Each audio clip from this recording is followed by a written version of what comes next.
And thank you, Jerry.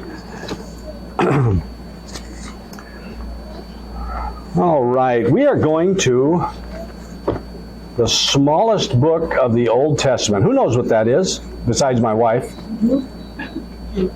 What's that? No, the Old Testament. Smallest in the Old Testament. Anybody?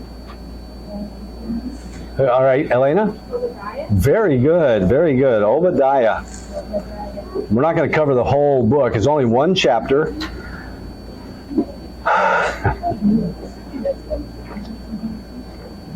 And I did have a visual at home. It didn't work on the projector tonight, so I'm going to use the bare wall back here and show you where Israel is. I'm going to read verses 1 through 10. The vision of Obadiah. Thus saith the Lord God concerning Edom.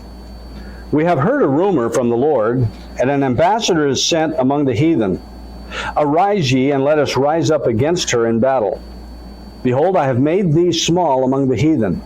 Thou art greatly despised. The pride of thine heart hath deceived thee. Thou that dwellest in the clefts of the rock, whose habitation is high, that saith in his heart, Who shall bring me down to the ground? Though thou exalt thyself as the eagle, and though thou set thy nest among the stars, thence will I bring thee down, saith the Lord. If thieves came to thee, if robbers by night, how art thou cut off? Would they not have stolen till they had enough? If the grape gatherers came to thee, would they not leave some grapes? How are the things of Esau searched out? How are his hidden things sought up? All the men of thy confederacy have brought thee even to the border. The men that were at peace with thee have deceived thee, and prevailed against thee. They that eat thy bread have laid a wound under thee. There is none understanding in him. Shall I not in that day, saith the Lord, even destroy the wise men out of Edom, and understanding out of the mount of Esau? And thy mighty men, O Teman, shall be dismayed, to the end that every one of the mount of Esau may be cut off by slaughter. For thy voice against thy brother Jacob, shame shall cover thee, and thou shalt be cut off forever. This is one place where God, one book where God pronounces judgment on another nation other than Israel. And he says it's a vision of Obadiah. Thus saith the Lord concerning Edom. Edom, who knows? Raise your hand. I want to see how many of you know what Edom is or who Edom is. Just raise your hand. I won't call on you. I just want to see how many know. Okay? I only saw one hand. Edom. We're going to go back in the Bible and look and find out who Edom is and who are they are descendants of. The Bible talks about Edom. It also it has been translated as Idumea, Idumea, and that's the same Hebrew word Edom, but it's called Idumea. Go over to Genesis chapter 36.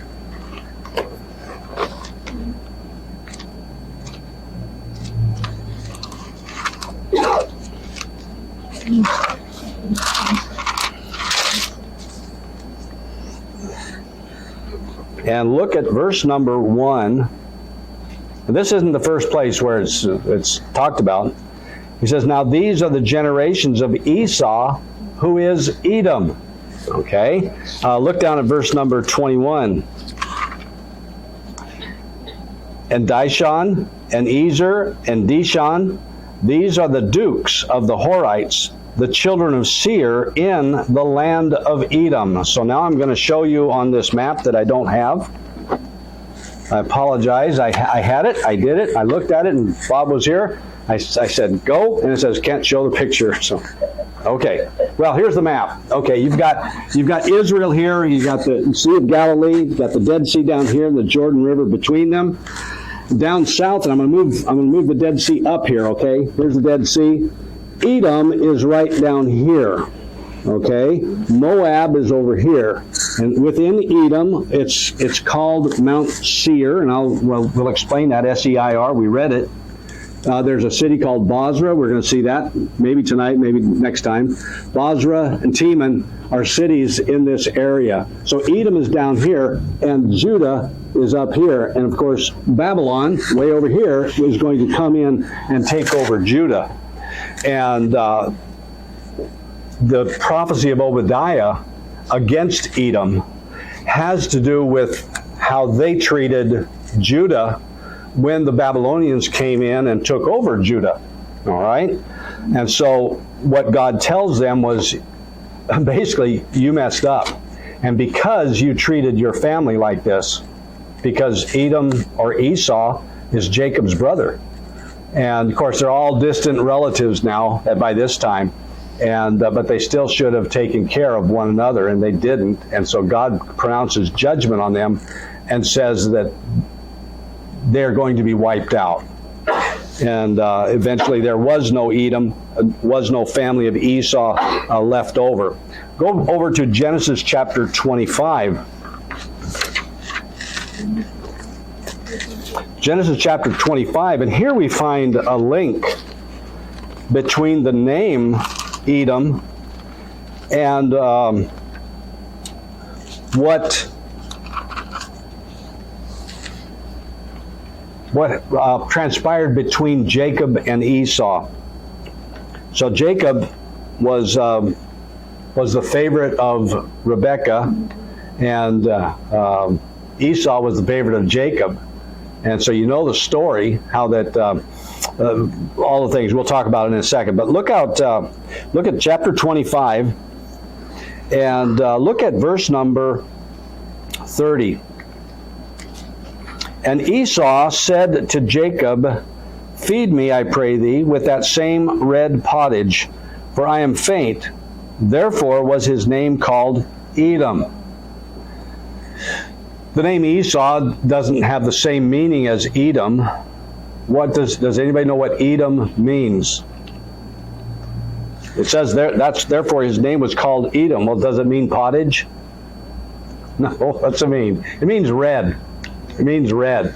And it comes from the name of Adam. Adam means, all of us have blood red, and it goes into our faces and things, so Adam was a red man. He wasn't an Indian like in America or anything, but that's where the word Edom comes from. Esau actually means rough.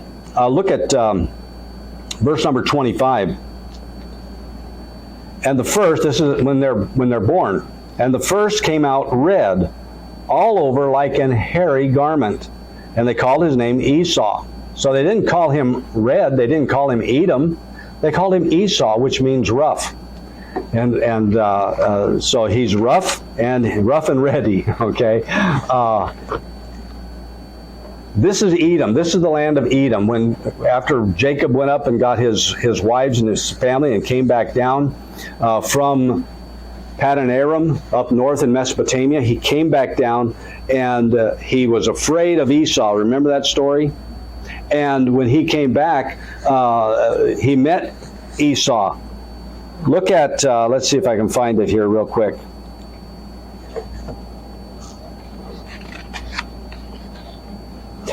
Genesis 33. And when Jacob cheated Esau out of his birthright, that's when he sold it to him by giving him the red pottage. Later, Jacob deceived Isaac. And what did he get from Isaac that should have belonged to Esau? The blessing. He should have gotten the blessing. Well, after that happened, Esau basically, he's thinking, I have nothing. And so Esau was going to kill Jacob. And Rebekah told Jacob, go up to your uncle's house, Laban, and just stay there for a while until Esau cools down. Well, how long did he stay there? A few days, a few weeks, 20 years. And he got all of his family was born there except for one son, Benjamin. and that came later. But here, look at when Jacob and Esau meet, and verse number 4. And Esau ran to meet him and embraced him and fell on his neck and kissed him, and they wept. And you think, okay, so what is wrong with Edom? Esau made up with Jacob. It looks like there's nothing wrong between them. We find out in the story, Esau has built up his family highly, a big family, he was coming with 400 men to meet Jacob, so he had a big army basically. And so he had all he needed. God blessed him immensely as he blessed Jacob. And so he was no longer angry at Jacob. But now we find that the Edomites constantly were in battle fighting against Israel all through the scripture. David had to fight them. Look at, see Isaiah 34. I know this is all background to the book of Obadiah, but we've got to get a hold on who Edom is and why God brings about this condemnation. Chapter 35 and verse of Isaiah and verse number 5. God says, "For my sword shall be bathed in heaven. Behold, it shall come down upon Idumea." That's Edom. Okay? And I have to tell you, and I say it other times, I don't know why the translators, when they translate it two different ways. You only find Idumea a few places, but it's the same Hebrew word, Edom, and they put it as Idumea here. So his sword will come down on Idumea and upon the people of my curse to judgment. See, he's talking about future judgment upon Edom. The sword of the Lord is filled with blood. It is made fat with fatness and with the blood of lambs and goats, with the fat of the kidneys of rams. For the Lord hath a sacrifice in Bozrah. That's in Edom. Okay, that city Bozrah. And a great slaughter in the land of Idumea.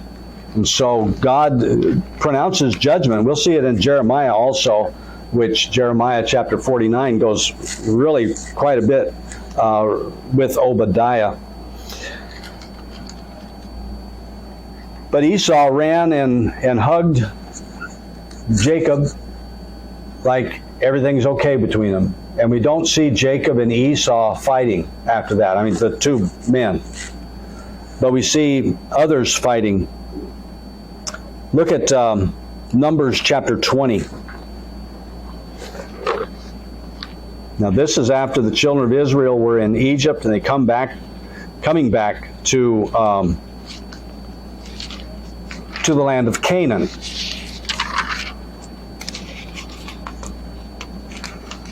You ever hear of the Hatfields and McCoys?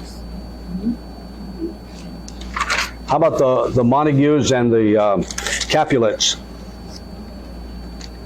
Who knows who the Montagues and the Capulets are?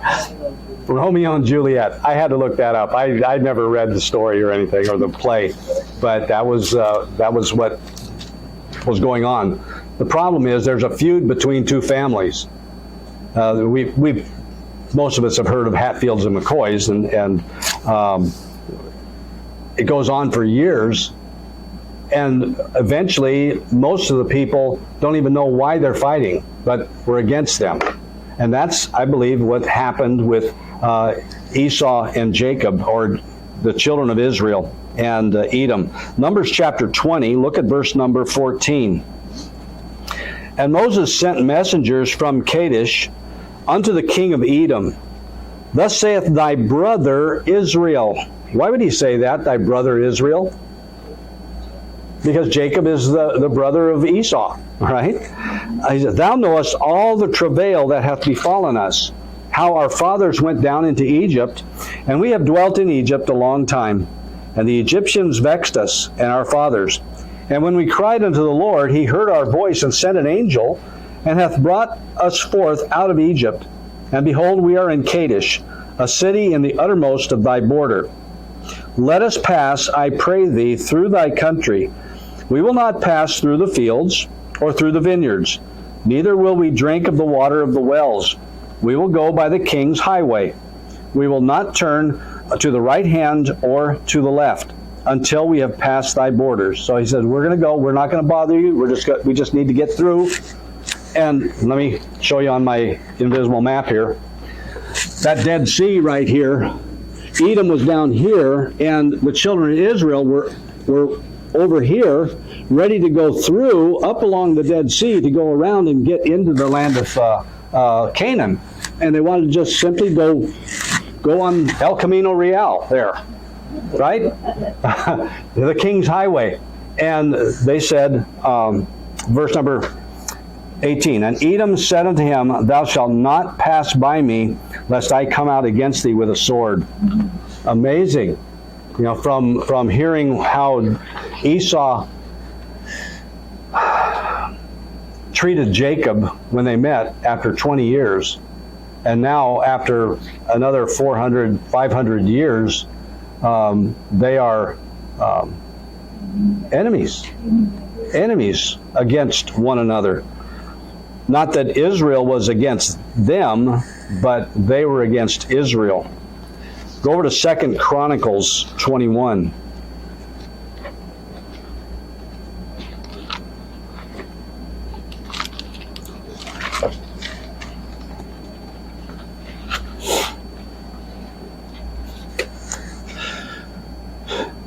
Second Chronicles 21, look at verse number 16. Moreover, the Lord stirred up against Jehoram the spirit of the Philistines and of the Arabians that were near the Ethiopians. And they came into Judah and brake into it and carried away all the substance that was found. I'm looking at the wrong verse.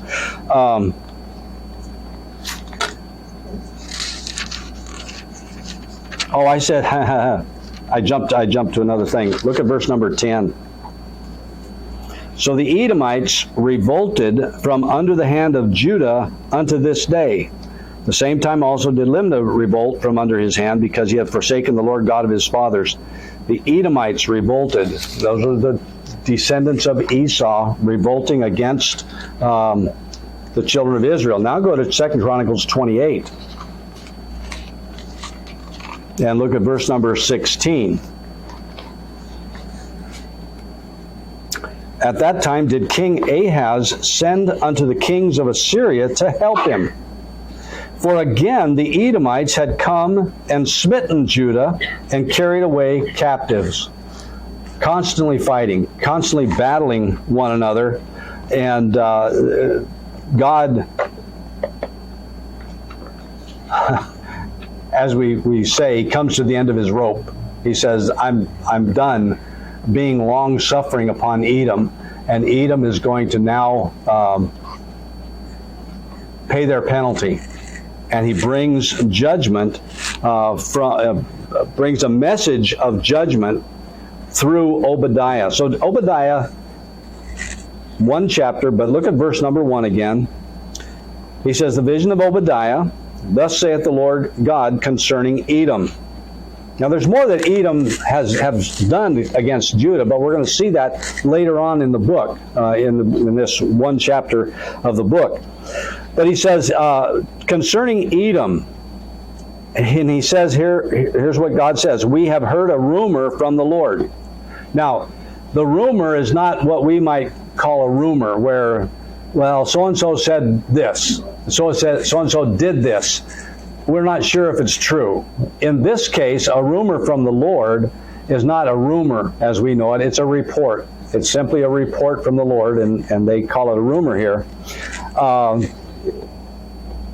And he says, God has sent us a message, and he says, and an ambassador is sent among the heathen. Now, normally an ambassador is one who simply represents the man or person or entity that sent him on a mission, an ambassador. And that's what this ambassador is, but the word that's used here, there are other words that are used as ambassador in the Old Testament. This one is a messenger that is bringing a message that nobody wants to hear, a message of trouble.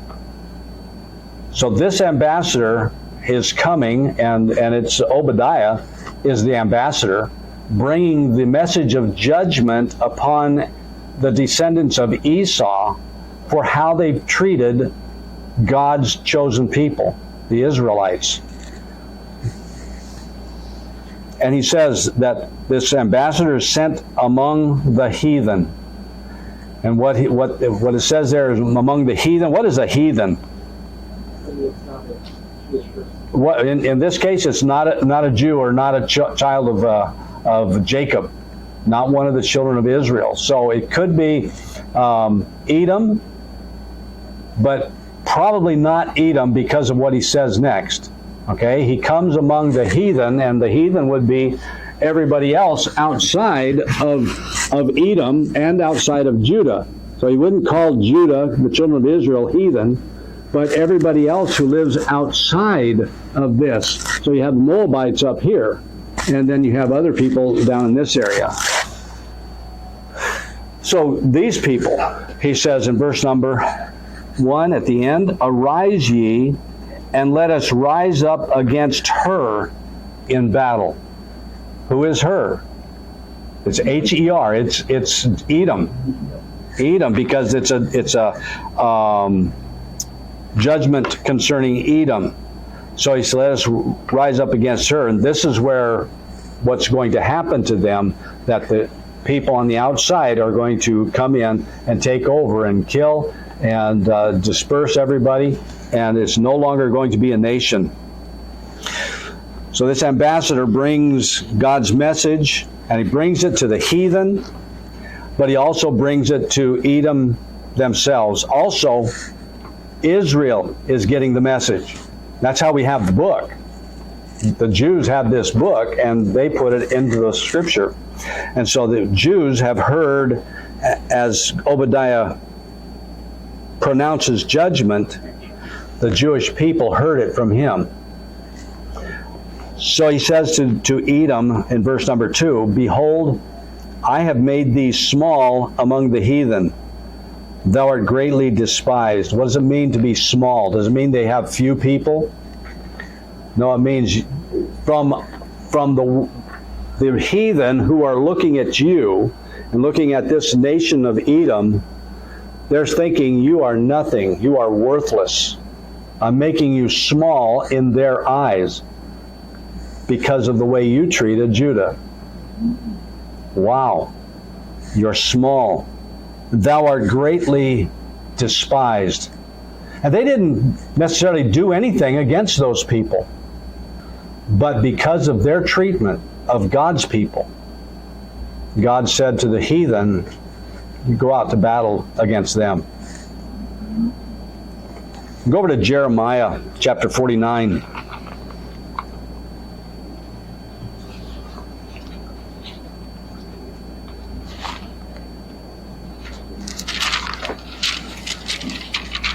Nobody knows who got the message first. Jeremiah pronounces the same judgment on Edomites. And he uses the same language. And some people believe that either Jeremiah wrote it and Obadiah copied it, or Obadiah wrote it and Jeremiah copied it. But I don't believe that's the case. God is omniscient and omnipotent, and he can have people write the same words, exactly the same, in just two parts of the world. So it's just two different.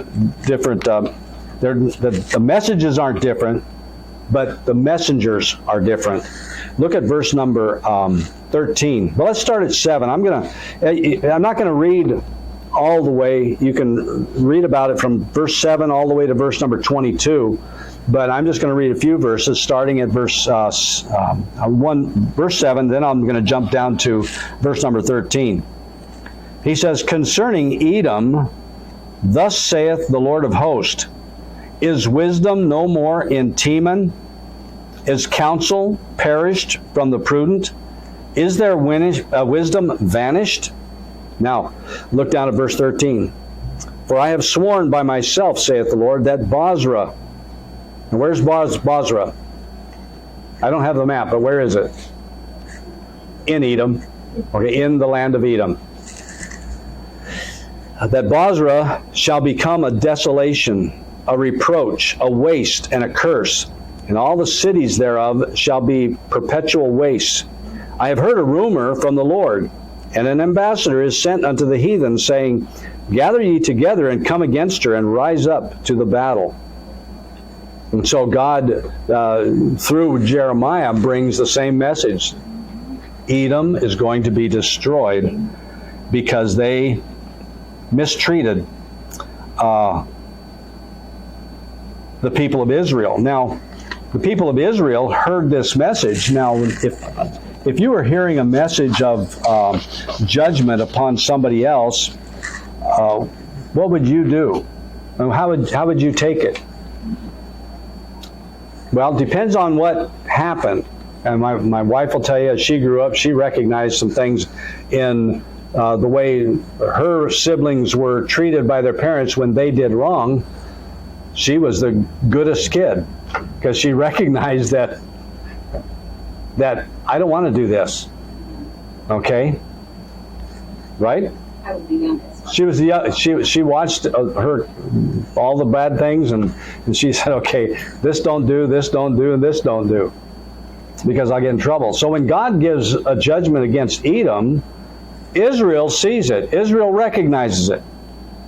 And it's so two things, that they'll recognize God as judging Edom for how they treated Judah, even though Judah had gone away from God. God brought judgment upon Judah, but God judged Edom. And God talks about Babylon, Nebuchadnezzar. Even though God used Nebuchadnezzar to take away Judah and put the people into captivity, God judged Babylon. And he said, this is because you did this. We need to listen when God judges. Hang on to this and go over to 1 Timothy. Paul deals with this even in the church. And it's the same idea. 1 Timothy chapter 5 and verse number 20. He says, them that sin rebuke before all, that others also may fear. And that's what our judicial system needs to do. And not put people on death row and just leave them there for 50 years. You know, people, if people would be punished, and other people would be afraid of being punished, and the evil would slow down. Paul says it, and God says it here. If those that sin rebuke before all, don't rebuke them in private.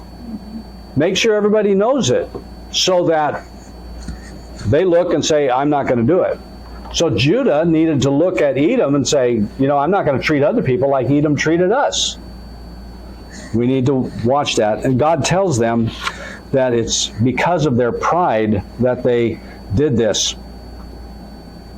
Look at verse number 2 again. Let's go 2 through 4, Obadiah. And he says, Behold, I have made thee small among the heathen. Thou art greatly despised. The pride of thine heart hath deceived thee. Now, let me stop. Jerry saw me studying, and she looked and she said, What are you looking at? I mean, it was the words that said, 2 ducks and a frog? What does that have to do with the Bible? Well, let me tell you what the 2 ducks. 2 ducks and a frog were very close friends, okay? And this has to do with this verse. They were very close friends, and they lived in this little pond all by themselves, and they just had a great time until the heat came and the pond dried up. Well, they had to find someplace else. The ducks had no problem, right? Ducks could just fly off and go find another pond, but the frog, he's stuck there in this dry spot. So the ducks didn't want the frog to be lonely. They wanted to stay friends. So they came up with a plan, the ducks did, and they said, let's get a stick, and it's got to be a long stick so we can fly, and each of us will hold the end of the stick in our beaks, and we will fly, and the frog can hold on to the middle of the stick with his mouth, and we can carry him to the next pond. And so they all talked about it and planned it and said, okay, that's a good idea. So they got together, and the ducks took off, and this frog is hanging on to this stick, and they're flying off to find another pond. And as they're going over a farmer looks up and he sees them flying, and he says, well, that's pretty smart of them. I wonder whose idea that was. And the frog said, it was mine. You get it? Well, that was a good idea, but you shouldn't brag about it. You shouldn't have pride to say, listen, I did it. Okay, that's what he did, is his mind got to him and said, oh, I want to be boasting about it. And so he opened his mouth and met his doom. Pride. Pride God hates. God despises pride. We see that so much in Scripture. And he's telling Edom, because of your pride, your pride deceives you. Verse number 3 again, it says, thou that dwellest in the clefts of the rock, whose habitation is high, that saith in his heart, who shall bring me down to the ground? How many of you have, when I showed this map here, and Edom is down here, and there's Bozrah and Teman. Mount Seir is this land in here, the mountains of Seir. And Seir means rough too, so that is probably named after Esau, but they called it Seir. In this area, there's a very famous city that nobody lives in anymore. Anybody know this place over here? Anybody know the place called Petra? Anybody? What does Petra mean? Rock, right. What color are those rocks? Have anybody seen the pictures of Petra? It's red rocks, okay? He says, and we don't believe, and people don't believe that the Edomites built Petra. That was somebody else later on, but the mountains are a fortress. You build a city on a mountain, and people, you can see everybody, and they can't attack you very, very easily. And so this is what it's saying, whose habitation is high, and you say in your heart, who shall bring me down to the ground? Who can get at me? This is their attitude. This is the attitude of the Edomites that God is judging. You think that nobody can harm you. Look at what he says. He says, it doesn't matter. You can go higher and higher and higher. Though thou exalt thyself as the eagle, and though thou set thy nest among the stars, thence will I bring thee down, saith the Lord. You can get to the highest point in your mountain, the most secure place that you can get to, and guess what? The Lord can take you down. And he says, the Lord, I will, from there, thence will I get to you. At that place, I will get you down. I will bring judgment upon you. Go over to the book of Proverbs, chapter 16. Proverbs chapter 16 and verse number 5.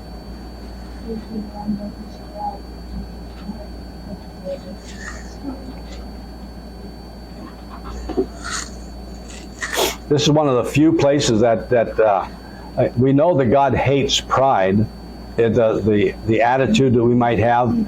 God hates the things we do, the sins that we commit. But here he says, everyone that is proud in heart is an abomination to the Lord. That doesn't mean God hates you, but the attitude is. When we have an attitude of pride, and we continue in that attitude, we are an abomination because of our pride. God says nobody should have pride. And we all have to work at it. You know, and I've said this before, that even some people will think, and say, this isn't pride, poor me, I'm just so nothing, I'm not proud, I'm just nothing. The more you think about yourself, the more prideful you are, the more proud you are. He says, though hand join in hand, he shall not be unpunished. So God's going to punish those people who can't control that attitude of pride. So even though the Edomites thought that their cities were impossible to overthrow, God says, I am going to do it. Go over to 2 Kings chapter 14, 2 Kings.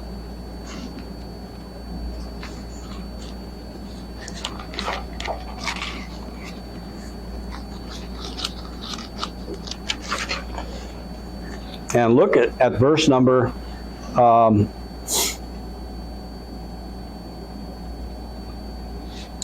this is Amaziah is the king of Judah, and it says this about him in verse number 7.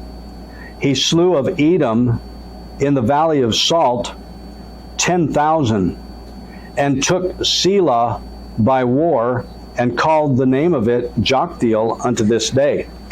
The word Selah, if you translated that to Greek, you would translate it as Petra. And then you could translate that to English as rock. That some people believe that is that city of Petra, but he says it changed the name to Joktheel, so it's probably not Petra. But this is a city that is was a strong city, and it says this king destroyed 10,000 people of Edom in that battle. God was against them then, and God is against them in Obadiah. And he is bringing judgment because, number one, their pride. He will bring them down low.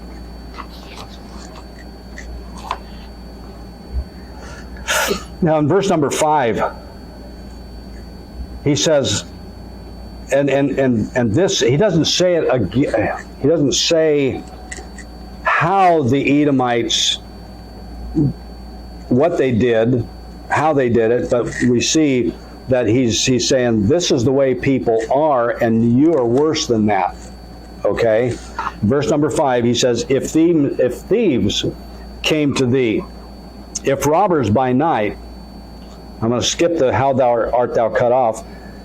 He says, would they not have stolen till they had enough? You know, if somebody comes to a house and wants to rob it, unless they have a moving van outside, how much are they going to carry away? They carry what they can, what they think, today even. They think, okay, I'm going to take the things that I know or I believe I can sell so they can buy drugs or so they can make money. It's not just things that they can keep. They're trying to make money, so they're going to take the most valuable things and leave other things. But that must not be what the Edomites did when they fought people. Look what he says. Would they not have stolen till they had enough? If the grape gatherers came to thee, would they not leave some grapes?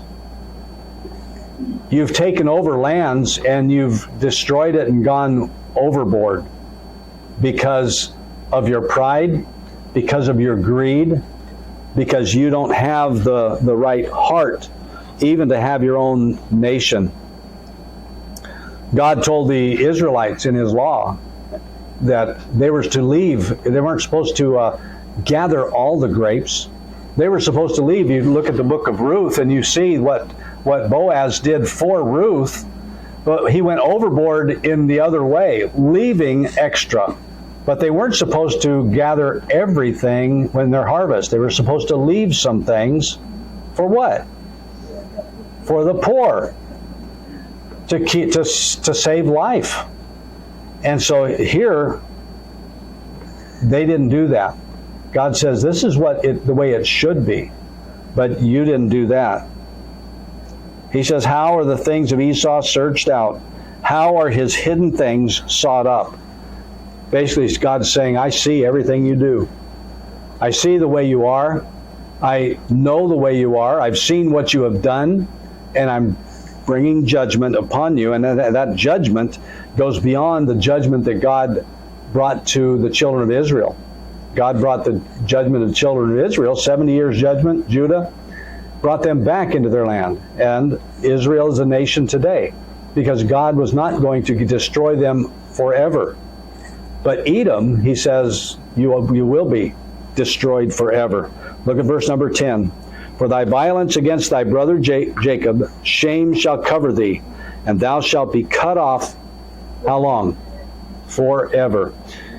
We're going to see what they did to Judah, and see that he did wrong, and see that those kind of things are things that even though we're not a nation and we're not fighting people, we're not killing people, in our own lives there are times when we're going to see, I know this is what Edom did to Judah, and in my small way I can do that to another person. I can be thoughtless in my relationship with other people. And I can even think bad things about other people. So as we look at this, and it'll just be another one or two sessions, we'll see what Edom did to Judah and then apply it to our own lives. And the first thing is, we've already seen it, pride. We've got to say, hey, put myself back in my place. Don't be lifting myself up in pride. Don't be like a frog. Okay? Pride is what God hates, and we need not to have pride in our own lives. All right, let's have a word of prayer. Father, we thank you for your goodness. We thank you for your love for us. And Lord, as we see what Edom did, and as we see later other things that we haven't seen yet, I pray that you would help us to recognize the problems in our own lives, in our own situations, how that we need to listen to the Holy Spirit, listen to you as you tell us. Remember what I did to Edom. Remember what I did to Judah and Israel. Remember my judgments, because even in this life, we need to be the people you want us to be, the children of God that show forth your characteristics and not human characteristics. I pray in Jesus' name, amen.